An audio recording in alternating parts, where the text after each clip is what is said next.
There's no seat for inferiors here. Go home. At the company party, I was there with my wife when Steve Miller, the sales director of the West Forest branch, said this to me. Inferior? What are you talking about? For a moment, I didn't understand what he meant, so I asked, seriously? Aren't you my junior? Of course, you're inferior, he replied. Then he noticed my wife, Linda, standing behind me. Oh, is this Joseph's wife? Wow, she's way too beautiful for you. How about it? Ditch this guy and come with me. Luckily, I'm currently single, you know.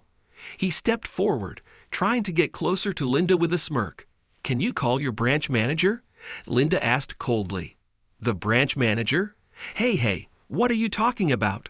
Steve laughed awkwardly at her response. Little did he know, this was the beginning of the end for him, a life spent climbing over others. My name is Joseph Thomas. I'm a 55-year-old sales director at the East Forest branch of the RR Group. The RR Group is a company founded 50 years ago by the current chairman, Richard Taylor. Richard, with his knack for reading the times, kept expanding.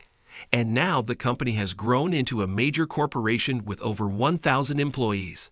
After graduating from college, I was attracted to this rapidly growing company and joined it. For the past 32 years, I've been working on the front lines. 2 years ago, I became the sales director of the East Forest branch and have been striving to increase sales ever since. In my personal life, I married my colleague, Linda, when I was 28. We were blessed with a son when I was 30. Currently, my son is studying in the United States, pursuing a master's degree in business administration. Although I was lonely when he left, I am relieved to see that he seems to be enjoying himself over there. I have been fortunate with my subordinates, and everything has been going smoothly, except for one person who has been troubling me. That person is Steve Miller, the sales director of the West Forest branch, who is competing with my East Forest branch for sales. Steve became the sales director last year and is 2 years older than me at 57. He was actually my senior by 2 years at the same university. Despite acting like a senior since college, he was not particularly helpful and enjoyed bossing us juniors around. I wasn't directly affected since we weren't in the same seminar, but some of my classmates had quite a tough time with him. He was very keen on getting in good with high-ups and would offer to help professors, but he always pushed the work onto juniors and took all the credit. This kind of behavior was apparently a daily occurrence. Sometimes, out of some whim, he would buy me a drink and then smugly whisper hundreds of times, "Didn't I buy you a drink?" When I reluctantly nodded, he'd say, "Show some gratitude," and make me buy him lunch at the cafeteria. I ended up paying many times the cost of one juice. If I refused his offer, next time he'd follow me around, grumbling, "Can't drink my juice?" Oh, I see. He constantly compared himself to others. If he found someone better, he would gossip endlessly about them to the juniors at parties. If you didn't agree, he'd accuse you of mocking him, making it very troublesome. If you flattered him with comments like, "I think you're more impressive, Steve," he'd be pleased, but he never treated anyone to anything despite dragging people around. I often heard friends complaining about this. Because of this, he had a terrible reputation among juniors. But since I wasn't closely involved, I didn't have much of an impression. When I joined an RR Group-related company after graduating, I didn't feel bad that Steve was my senior. I was genuinely happy to see a senior from the same university and thought I could learn a lot if we were in the same department. However, Steve seemed thrilled to have found a good subordinate. The moment he realized I was his junior, he went out of his way to visit me during training, grinning as he approached. "Hey, are you Joseph?" "Yes. You're Steve, right? My friend was in the same seminar as you," I answered. Steve leaned in. "Really? You're friends with him?" "I took good care of him," he said proudly. "If you're his friend, then you should listen to me." "What? Why?" I asked in surprise. Steve glared at me. "Isn't it obvious? You're inferior to me." I felt annoyed at the term inferior, but since I had just joined the company, I knew it wouldn't be wise to argue with a senior employee, so I held my tongue. "Yeah, it's better for you to listen without talking back, for your own good," Steve said triumphantly. Just then, the employee in charge of my training called my name, and Steve reluctantly walked away. I thought, no wonder he's disliked by the juniors with that kind of attitude. Fortunately, after the training, I was assigned to a different branch and didn't have to deal with Steve anymore. More than 30 years passed, and I became the sales director of the East Forest branch. A year later, I found out from the company bulletin that Steve had also been appointed sales director of the West Forest branch. Though he was 2 years ahead of me in university, I became a director 1 year earlier. This personnel decision sparked a renewed connection with Steve, whom I hadn't dealt with in years. "Hey there, sales director of the East Forest branch. How are you doing?" This was the first thing Steve said when we met again at a head office meeting. In the time we hadn't seen each other, Steve's hair had receded significantly, and his belly seemed to have grown. "Long time no see, Director Steve." "Thanks to you, I'm doing great," I replied politely. Steve, displeased with my response, muttered, "Tesk, come on." The rising star rumored to become an executive soon is being modest. He continued with a forced smile. "Although I've contributed to the company longer than Director Joseph, it was embarrassing to be overtaken by a junior. But finally, my efforts have been recognized, and I'm now on par with you. How embarrassing." His tone was more resentful than humble as he continued to cling to me. "You're exaggerating," I replied, trying to avoid any further entanglement. I forced a smile and took a step toward my seat in the meeting room. "Enjoy your success while you can. The company has finally recognized my talent. I'll surpass you soon enough," he whispered so no one else could hear. When I looked at him, he was glaring at me intensely. "Let's both do our best," I said, looking away from Steve's clingy gaze. I gave a brief response and searched for my seat. Unfortunately, the seats for the East Forest and Nis Salmory branches were next to each other, so I ended up sitting next to Steve. "How are the sales at East Forest?" he asked smugly. "We're quite confident this quarter," I responded. "Well, it's only natural since I became the sales director," Steve said, as if he'd forgotten his earlier words. I focused on the meeting, trying not to engage with him much. The meeting proceeded as usual. Finally, during the sales reports, it was announced that the Nisamori branch had made significant progress. Previously, their sales were barely breaking even, but this morning, they signed a contract with a factory that developed new technology, opening up new business opportunities. "I'm Steve, the new sales director of the Nisamori branch. I'm honored by your praise for promoting product development and securing new clients with this new technology," Steve boasted proudly, describing how he struggled to develop products using this technology and secure new clients. Indeed, Nisamori branch's sales had significantly increased, and the other branch directors and executives listened in admiration. I listened to Steve's speech with mixed feelings, recognizing his efforts over the years. So from now on, I will leverage my success at the Nisamori branch to boost the RR Group's sales. "You can all rest easy and leave it to Steve," he declared confidently, basking in his own glory. I thought Steve was boasting a bit too much, but the executives seemed to enjoy it. "Well, Director Steve, it's quite interesting that you can promote yourself to this extent nowadays," one of them said, clapping. The other executives, finding it amusing, started clapping too. "Thank you. I, Steve, will do my best to be of service to everyone." "Yes, you're Steve, right? My friend was in the same seminar as you." The other branch directors looked exasperated, but since the executives were clapping, they reluctantly joined in, and so did I. Honestly, while the sales had increased, the technology was limited to a specific field, and I didn't think it was that valuable to the entire RR group. The executives were merely entertained by Steve's speech, without any intention of spreading the technology or implementing it in other branches.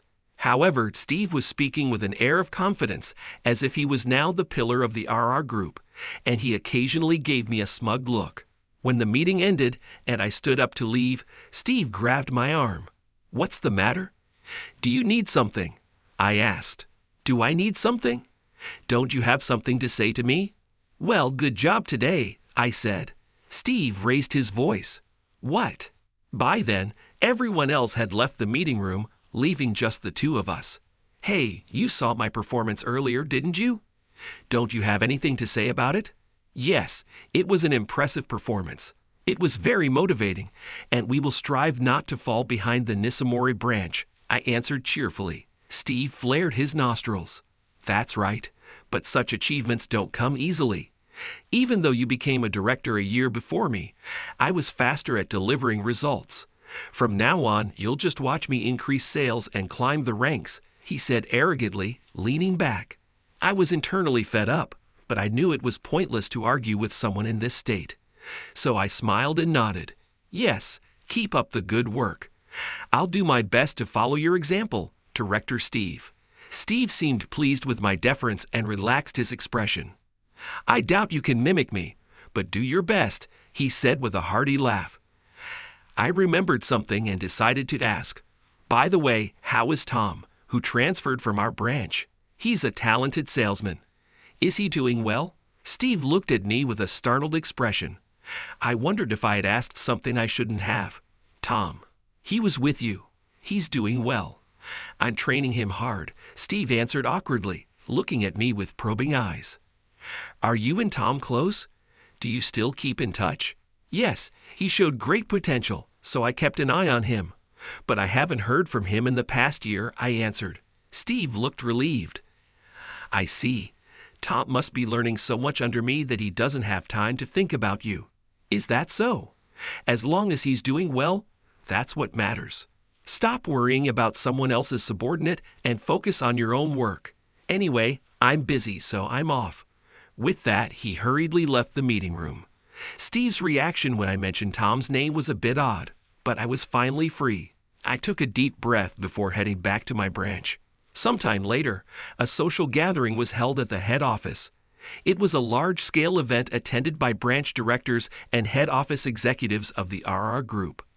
The chairman, who loved lively events, hosted it once a year, and I had been attending annually since becoming a director. Partners were allowed to attend this gathering, so I decided to bring my wife, Linda, along. Do you think we'll make it? It looks like it's about to start. We should be fine, but getting held up just as we were leaving was unexpected. While getting ready to leave, I received a message from a subordinate about a problem. Dealing with it brought us to the last minute, but I'm glad it wasn't a major issue. Linda, in her elegant dress, smiled brightly. Fortunately, the problem was quickly resolved, and we avoided missing the gathering, I said. When I got the message, I thought we wouldn't make it. I was worried this dress I bought wouldn't get its moment. Linda teased playfully. Even if I couldn't go, you could still attend. No way. Who would escort me then? True. I can't leave such a lovely wife alone, I replied. We looked at each other and laughed. We've been married for over 20 years and have hardly ever had a serious argument. While talking, we arrived at our destination, got out of the taxi, and entered the gathering venue. After checking in, we were about to step into the lively hall when I heard someone shout, "Hey!" Not thinking we were the ones being called, we kept walking. But then I heard Steve's voice. "Hey, Joseph, can't you hear me?" "Steve, good evening. Sorry for being late," I replied, turning around to see Steve holding a champagne glass, his face already red. "Good evening, my foot. What are you doing here?" "What do you mean? This is the social gathering, right? All the directors and above are attending," I answered, puzzled. "There's no seat for inferiors here." "Go home," Steve said, standing imposingly as he spewed his beer-smelling breath. "Inferior? What are you talking about?" I asked, seriously not understanding his meaning. "Aren't you my junior? Of course, you're inferior. We don't need useless directors who can't increase sales," Steve sneered. Linda stepped forward from behind me. "Who is this person, darling?" Her cool voice caught Steve's attention. "Could this be Joseph's wife? Wow, she's too beautiful for you. How about ditching this guy and coming with me?" "Luckily, I'm currently single," Steve said, taking a step closer to Linda and grinning lecherously. "Director Steve, stop being rude," I snapped, stepping between him and Linda. Steve, displeased, started yelling, his face bright red. "Rude. You're the rude one. How dare you defy me? the future of the RR Group. You're 100 years too early for that. You should just hand over your wife to me." Speechless at his vulgar words, I heard Linda's cold voice cut through the air. "Can you call your branch manager now?" Startled, I looked at Linda. She was smiling, but her eyes were sharp, and her face was pale with anger. "Who? The branch manager? Hey, what are you talking about?" Steve laughed nervously. "I'm Joseph Sr. He has to listen to me. So you, his wife, also have to listen to me," Steve declared. "Just call him now." Linda's voice rang out sharply. Steve flinched and fell silent as others near the entrance started noticing the commotion. "You are Steve, the sales director of the Nissum Mori branch. The branch manager is Smith, right? Call him now," Linda commanded, crossing her arms. Her usual demeanor as a good wife and mother was replaced by a cold, resolute tone. "How do you know my name and the branch manager's name?" Steve muttered in confusion, glancing at me as if I had told her. "Director Steve, it's best to call Manager Smith quickly," I reluctantly advised him. Whispers around us grew louder. At that moment, Manager Smith of the Nissum Mori branch appeared, pushing through the crowd. "Director Steve, what's all this commotion? I heard you were causing trouble." Seeing Linda and me, Manager Smith turned pale and began to tremble. "Smith, long time no see. This rude person is your sales director." Linda smiled at him, but her smile had a chilling effect. "Oh, Linda, did Steve do something disrespectful?" Smith stammered. "Disrespectful? This man told my husband to go home because there's no seat for inferiors and said to hand me over to him." To me, Linda stared at Steve, mocking him. "I don't care if he's my husband, Senior. Why should my husband be considered inferior? He has achieved great results and is an excellent sales director." "Linda, that's enough," I interjected. "I can't stay quiet while you're being insulted," Linda replied. "Of course, it's unforgivable to insult Mr. Joseph," Manager Smith said, trembling. He suddenly apologized deeply. "Manager Smith, please don't do that." I hurriedly tried to make him stand. "Why? Why is the manager apologizing to Joseph and his wife like that?" Steve, still clueless, stammered. "Steve, don't you know? Director Joseph's wife is the niece of our chairman and one of the major shareholders of our group," Smith revealed. "What?" Steve was stunned. "Indeed, Linda is the niece of Richard Taylor, the chairman of our group. The Taylor family holds significant shares in the RR Group, which Linda inherited from her late father. When Linda joined the company as my junior, no one knew she was the chairman's niece because her father had taken her mother's surname. When I started dating Linda and eventually proposed, she revealed her background, which shocked me. When her family accepted me and I was introduced to Chairman Taylor, he said, 'I looked into your background and found no reason to object. Linda is my beloved niece, so please take care of her.' He was polite to me, but made it clear. Understand, company and family are separate matters. I will not give you any special treatment. Indeed, even though the Taylor family members joined our group, they received no special treatment. They worked like other employees and got promoted based on merit. The current president is the chairman's eldest son, but that's because everyone acknowledged his competence. Therefore, I believe I reached my position as a director due to my abilities. In fact, most executives only realized Linda's connection to the chairman when she took over her father's shares and started attending shareholder meetings. It also became evident when she began accompanying me to company events after I became a director. I vaguely remembered the surprised faces of the executives when Linda and I attended the social gathering for the first time 2 years ago. Steve, furious, grabbed me and said, "Joseph, you climbed the ranks faster than me because of your wife." "What are you talking about?"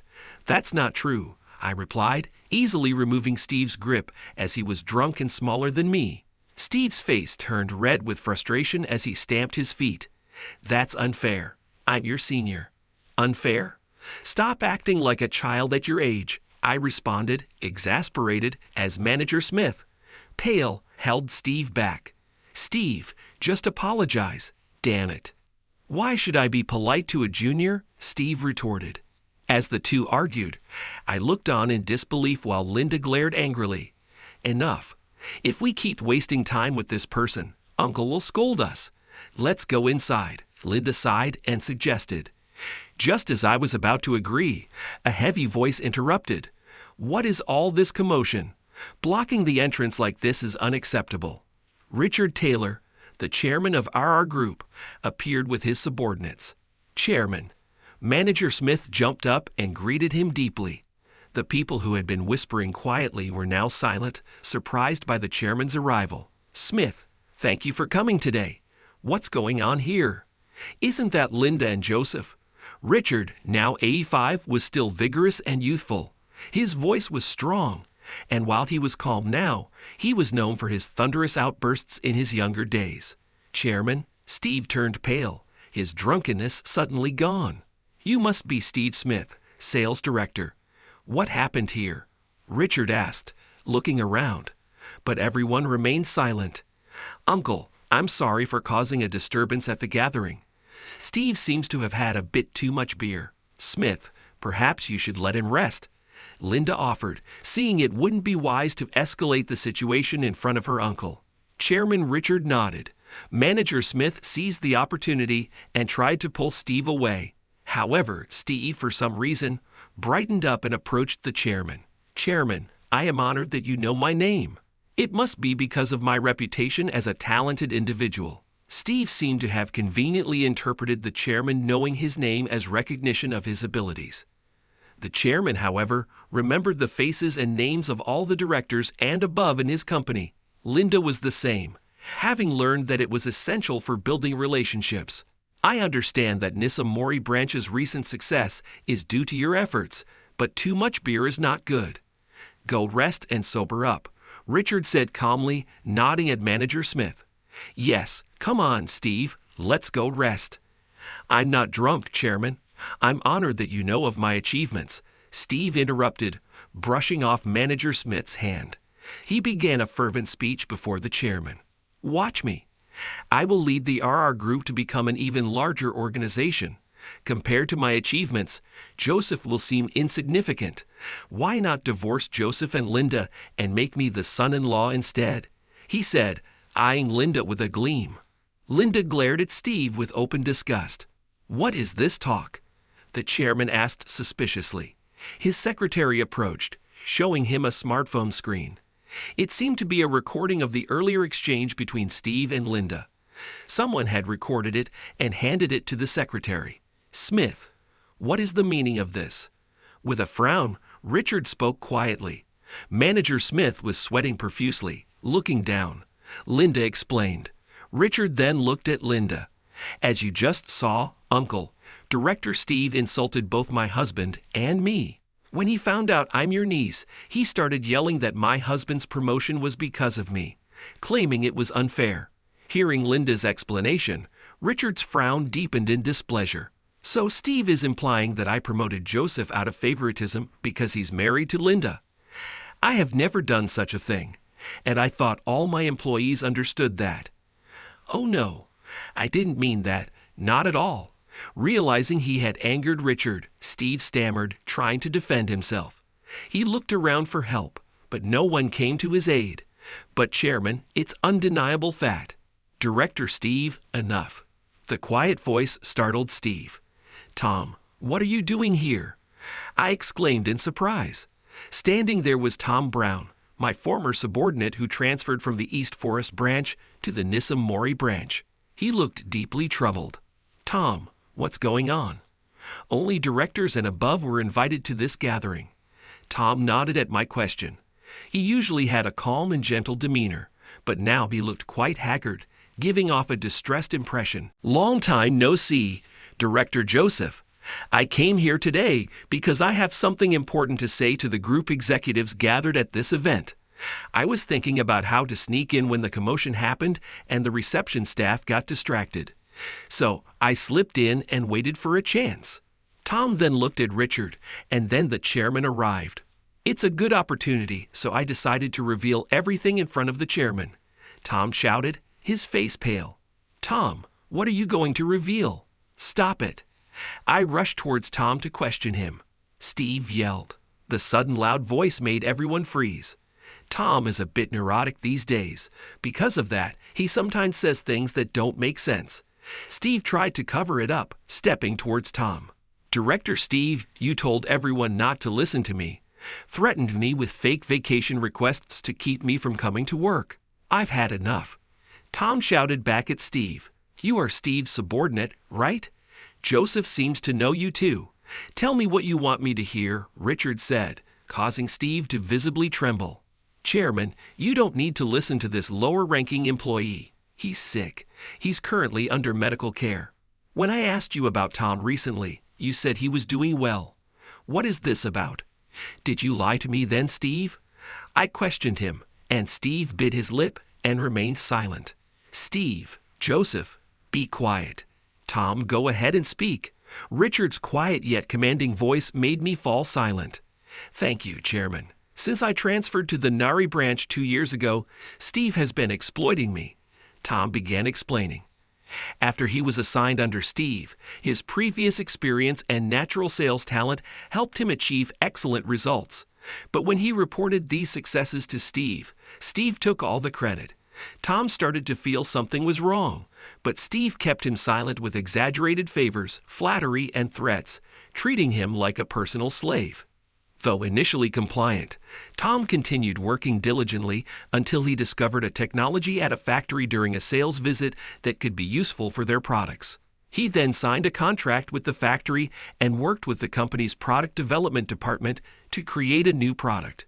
This achievement was expected to be a significant boost for the Nissamori branch, which had been struggling with sales. However, just when mass production was about to start, Tom was suddenly removed from the project and Steve was appointed as the project leader. Tom's name was erased from all the contracts and development meetings, with all the credit going to Steve. The factory contacts were told that Tom was on medical leave and that Steve would take over.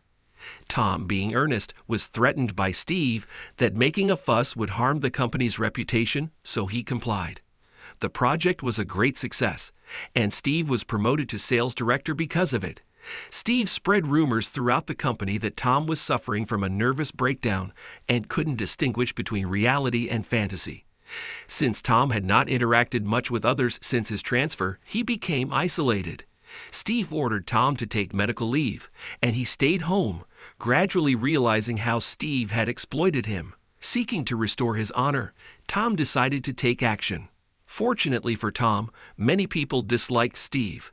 Though Steve flattered his superiors, he treated his subordinates poorly, gaining Tom some secret sympathizers. With their help, Tom gathered evidence of Steve's misconduct. He came to this social gathering to expose Steve with this evidence. Some of the people who helped me said they would come here, but I declined. I'm prepared to be fired, but I don't want to involve anyone else. And this is the evidence, Richard muttered as he looked at the file Tom handed him. Excuse me. Linda leaned in to take a look. Being his niece allowed her to do what neither I nor other employees could. I see. There are records showing that files managed by the company's main computer were altered, she said, showing me the files she got from Richard. Indeed, and these numbers.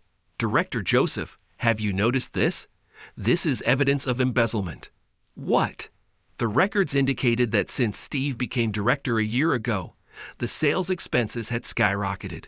Smith, you didn't notice this?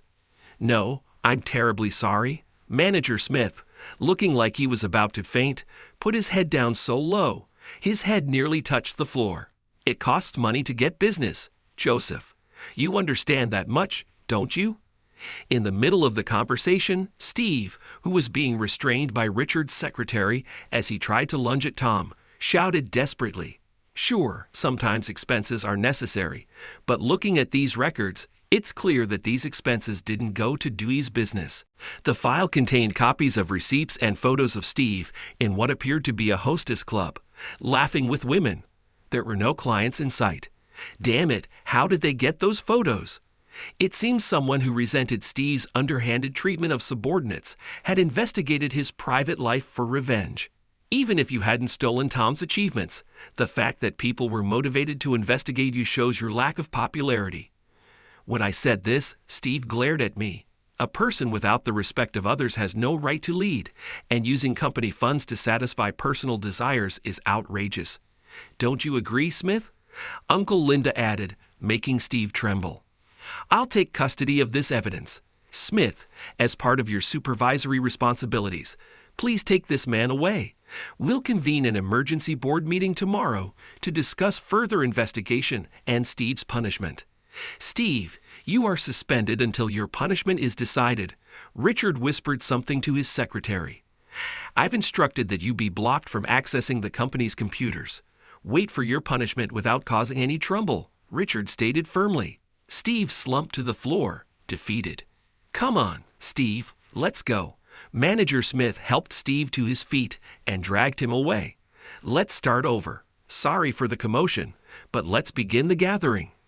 Tom, you stay and join us. I'm sure you have a lot to catch up on with Joseph. Thank you, Chairman. Tom, I thought transferring you to the Nissamori branch would help your career, but it turned out to be a mistake.